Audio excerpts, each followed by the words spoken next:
Graça e paz a todos vocês que estão assistindo este vídeo nesse momento. A minha intenção é produzir durante um determinado período 20 vídeos de 20 minutos cada.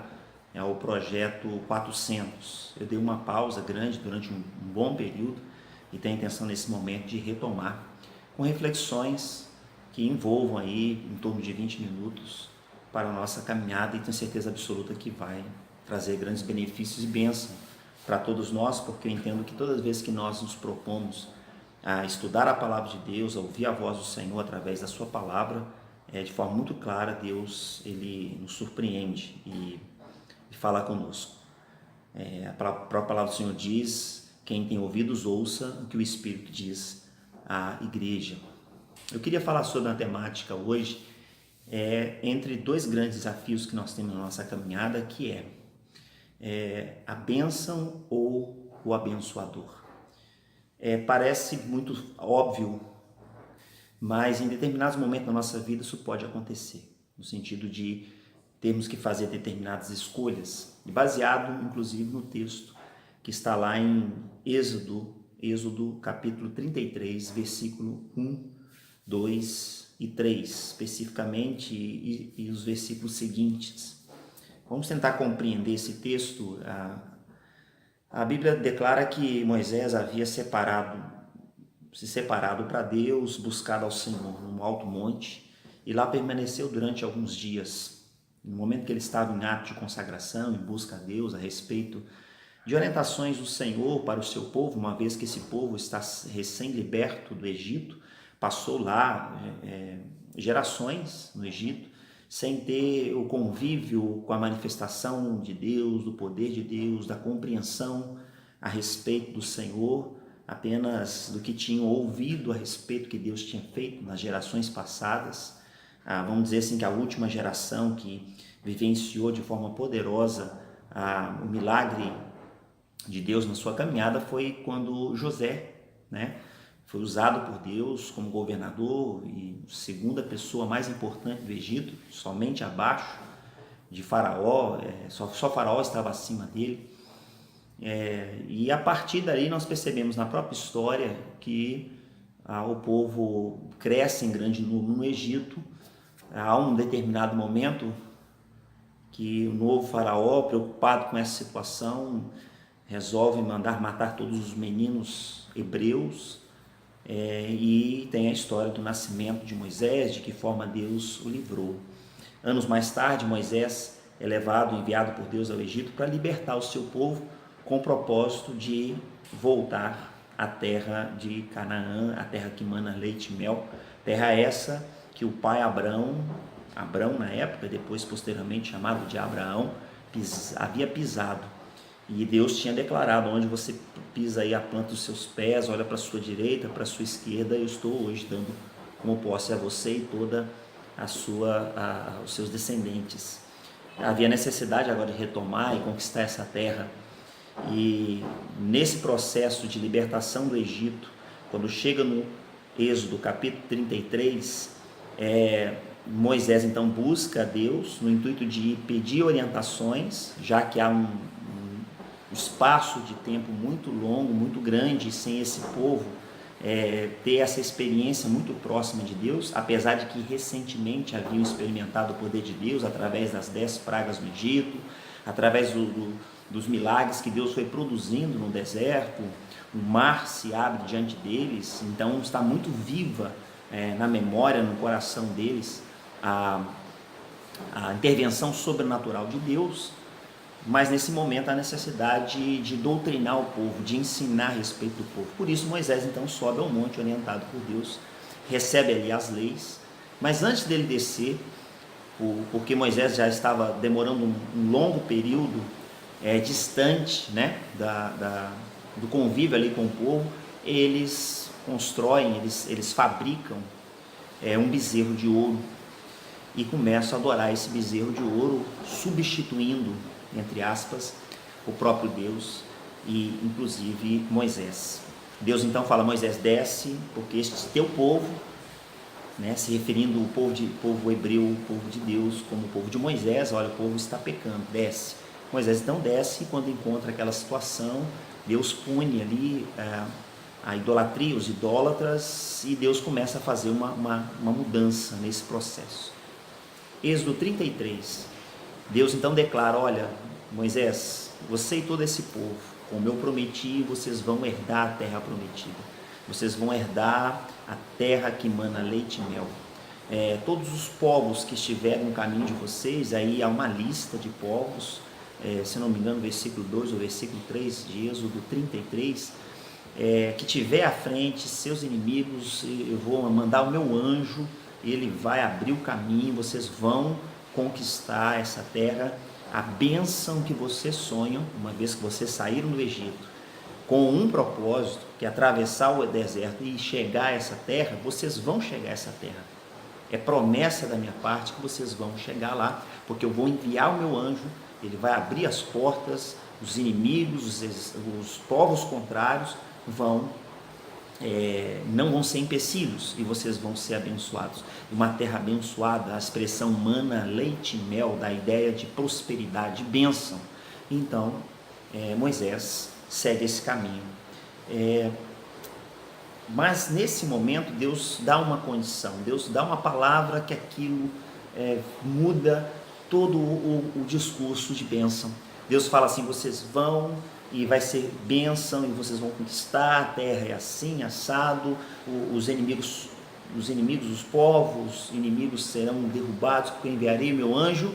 No versículo 3 ele diz: mas eu não irei com vocês, eu não irei com vocês.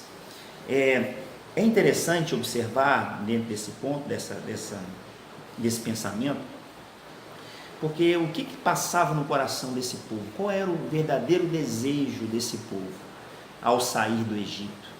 Alcançar a terra prometida, estar num lugar próspero, um local preparado por Deus. A bênção era conquistar a terra, mas havia um preço aqui. Eles iriam conquistar essa terra, havia a promessa de Deus que eles conquistariam essa terra, mas o preço a ser pago é que Deus não iria com eles. No versículo de número 4, Êxodo 33, a Bíblia diz que o povo recebe esta má notícia. E é interessante observar esse aspecto de ser má notícia. Como má notícia?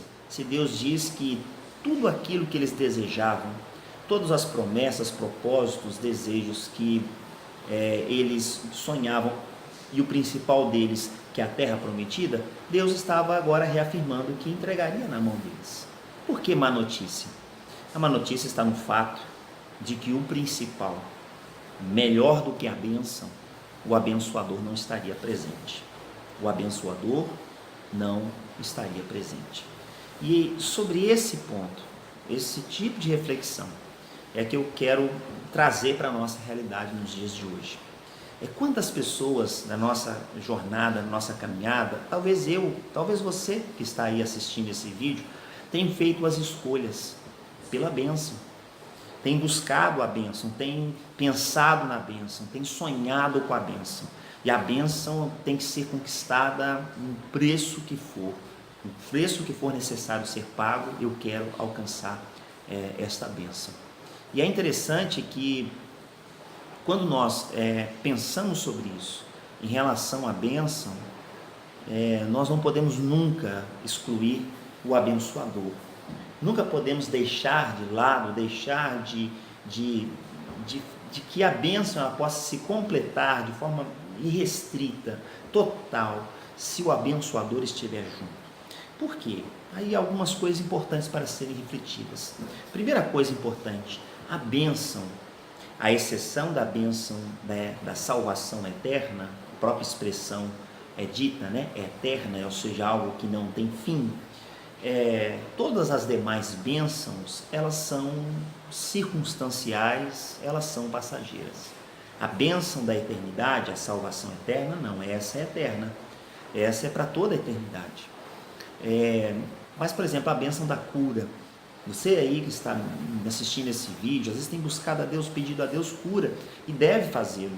Mas eu quero dizer algo para você: você vai ser curado em nome do Senhor Jesus, e que Deus cure e restaure a sua saúde. Mas amanhã ou depois pode surgir uma outra enfermidade. Ou daqui a alguns anos, alguns meses, o seu tempo aqui na Terra terá um fim. Ou seja, sua vida vai se esgotar aqui na Terra. Você vai deixar de viver aqui na Terra. Ou seja, recebe-se a bênção da cura, ela é circunstancial, ela é momentânea, porque em determinado momento você vai deixar de viver. A bênção das finanças, o problema financeiro, preciso em Deus receber a bênção da prosperidade. Glória a Deus, temos que buscar sim a bênção da prosperidade, os recursos financeiros tão necessários para todos nós, pagar as contas em dia, alcançar alguns projetos pessoais, de cunho pessoal, algumas conquistas, né? Você tem sonhos em relação às suas finanças, eu tenho os meus sonhos em relação às minhas finanças, e não estou dizendo que isso é errado, nem buscar a bênção de cura e muito menos buscar a bênção da prosperidade financeira. No entanto, é passageiro, porque hoje você pode estar com o recurso que for, mas amanhã ou depois esse dinheiro ele acaba, porque todo dinheiro, se não tiver uma fonte que estiver abastecendo esse dinheiro, ele acaba. Existe relato de pessoas que ganharam grandes prêmios, né, de sorteios, e não souberam administrar adequadamente aquele grande prêmio, apesar de ser grande prêmio, gastaram, e chegou uma hora que esgotou o que se tinha, e a pessoa às vezes voltou num estado de miséria muito pior do que era antes daquela pessoa ganhar aquele grande prêmio. Então a bênção também das finanças, ela é circunstancial, ela é momentânea. A bênção, por exemplo, da paz na casa, bons relacionamentos, a bênção do casamento, de ter filhos, sonhar com um diploma, no caso uma conquista pessoal, acadêmica, enfim, todas essas coisas, elas são boas e são bênçãos e devem ser buscadas, mas nenhuma delas podem ser buscadas como projeto principal, como alvo principal, se o abençoador não estiver junto. Porque aí vem um outro aspecto. Porque se o abençoador estiver junto, faz toda a diferença. O abençoador estando junto, ele, na bênção, você vai celebrar a Deus a cura, você vai celebrar a Deus as finanças, você vai celebrar a Deus as conquistas, você vai celebrar a Deus, mas ao mesmo tempo, agradecer a Deus, mas ao mesmo tempo saber que o abençoador está ao seu lado. E ao fato dele estar ao seu lado, a bênção se torna mais completa, porque mesmo que se esgote, o abençoador está ao seu lado. Também acontece o inverso. O abençoador está ao seu lado, mas às vezes a cura não vem, às vezes as finanças não se resolvem, às vezes os relacionamentos não são exatamente do mesmo jeito, às vezes há a decepção, a tristeza, mas se o abençoador estiver junto de você, ao seu lado, ele vai ser consolo presente, ele vai ser conforto presente, ele vai ser companhia presente e vai satisfazer o seu e o meu coração. Então, em algum momento da nossa vida, talvez isso pode acontecer, de termos que fazer escolhas, ou a bênção ou o abençoador. No primeiro momento é óbvio, a gente vai responder, porque é o mais correto a ser respondido dessa forma, que eu prefiro ter o abençoador do meu lado. Mas quantas vezes você tem o abençoador do seu lado? Você entregou a sua vida para o Senhor Jesus e você deixou, no sentido de você permitir que ele entrasse no seu coração e fosse fazendo mudanças, transformações, de tal forma que ele passou a ser Senhor da sua vida. Mas às vezes, em paralelo a isso, financeiramente, às vezes em relação à saúde física e outras coisas mais, não houve grandes mudanças. Ou essas coisas estão sempre acontecendo, altos e baixos, um dia está muito bem fisicamente, outro dia está enfrentando uma enfermidade, daqui a pouco está um tratamento médico e tudo. E quantas vezes essas coisas, por elas não se concretizarem, mesmo o abençoador estando junto, a pessoa se sente entristecida, se sente amargurada, angustiada, porque as respostas que ela almeja não são atendidas conforme a sua própria vontade. Não abra mão do abençoador, porque foi o que o povo fez em primeiro momento. No versículo número 4, então, a Bíblia diz que o povo fica bastante entristecido com aquela má notícia. Não a notícia de que eles estariam herdando a terra prometida, não a notícia de que os povos inimigos estariam sendo expulsos e derrotados, não a notícia de que eles finalmente estariam pisando na terra que mana leite e mel. A má notícia é de que Deus falou: olha, eu não estarei com vocês. Ou seja, eles sentiram no coração que a bênção não seria totalmente completa, porque o abençoador ele não estaria junto. Em segundo lugar, quando a Bíblia fala sobre essa questão do abençoador e a bênção, é muito interessante porque logo depois Moisés, em sua oração, fala assim: Deus, não nos faça subir deste lugar, não nos faça sair deste lugar se a tua presença não for conosco. Se o Senhor não for conosco, nós não subiremos, nós não sairemos daqui. Porque não era só alcançar a terra prometida, não era só alcançar o paraíso para eles naquele momento, que era a terra esperada. Para quem viveu tanto tempo no Egito, em sofrimento, estar na terra prometida era algo, era o seu grande projeto, era o seu grande desafio.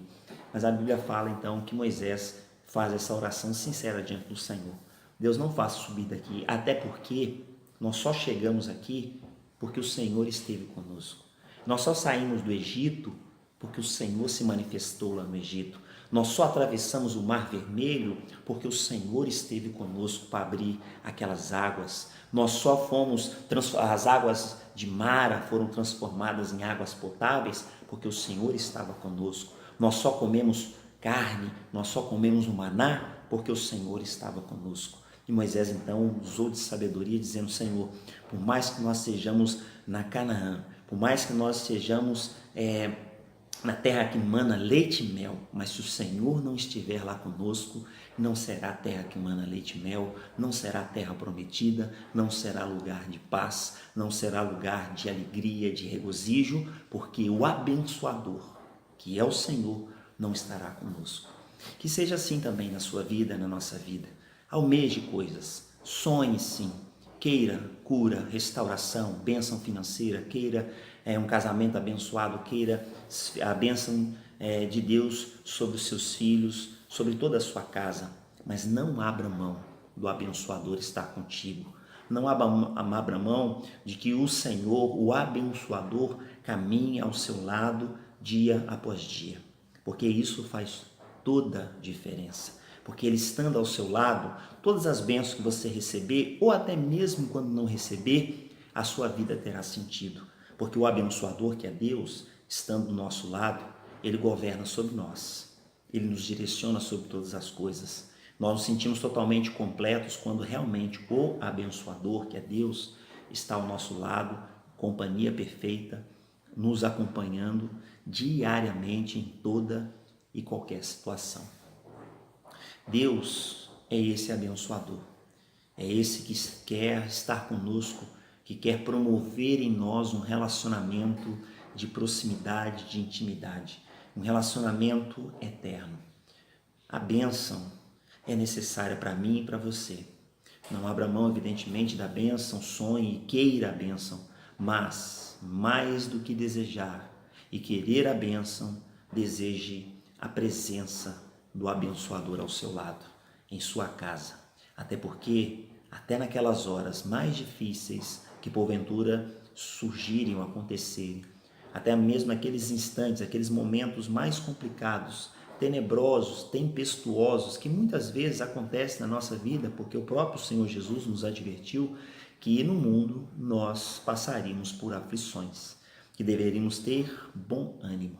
A presença desse Deus ao nosso lado, inclusive nessas horas, fará toda a diferença. Nos sentiremos seguros, sentiremos que a companhia do Senhor ao nosso lado, o abençoador, mesmo a bênção não se concretizando do jeito que nós queremos, o abençoador estando ao nosso lado, nós sentiremos paz, nós sentiremos conforto, nós sentiremos consolo e o principal deles, nós nos sentiremos seguros, porque Ele está ao nosso lado. Que Deus, o abençoador, possa nesse momento estender a sua mão sobre a sua vida, para fazer pelo menos duas coisas importantes. A primeira delas, trazer discernimento a você, trazer discernimento a mim, se eu tenho feito uma escolha entre o abençoador e a bênção, se eu não tenho escolhido só a bênção em detrimento do abençoador. E a segundo momento, que o Espírito Santo de Deus traga discernimento a mim e a você, de que eu não posso abrir mão do abençoador, que é o Senhor que criou os céus e terra. Deus abençoe a sua vida poderosamente.